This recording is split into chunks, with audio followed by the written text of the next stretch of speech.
రాజధానిలో trunk infra పనులు.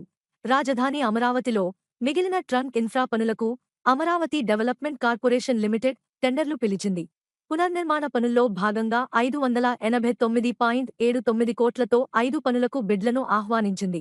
145.35 కోట్లతో ఈ16, 120.25 కోట్లతో N1, 107.59 కోట్లతో N2, 148.76 కోట్లతో N3A, 3B, 67.84 కోట్లతో N5 రోడ్లతో పాటు నీటి సరఫరా, పైప్ లైన్లు, వాన నీటి డ్రెయిన్లు, పచ్చదనం అభివృద్ధి, డక్ట్ల నిర్మాణం, కాలిబాటలు, సైక్లింగ్ కోసం ప్రత్యేక మార్గాలు తదితర వసతులు కల్పించాల్సి ఉంది. మార్చ్ 5న సాయంత్రం 4 గంటల వరకు గడువుగా నిర్ణయించారు. ప్రణాళిక అమలు కోసం ప్రపంచ బ్యాంకు సూచన మేరకు అమరావతిలో పునరావాస కార్యాచరణ ప్రణాళికను CRDA రూపొందించింది. ఉపాధి కోల్పోయిన వ్యవసాయ కూలీలు, పూలింగ్, భూసేకరణలో భూములు కోల్పోయిన రైతుల పునరావాసానికి పలు చర్యలు చేపట్టనున్నారు. ఇందులో భాగంగా స్వచ్ఛంద సంస్థల సాయాన్ని CRDA తీసుకోనుంది. స్వచ్ఛంద సంస్థ ఎంపిక కోసం RFP రిక్వెస్ట్ ఫర్ ప్రపోజల్ ను ఆహ్వానించింది.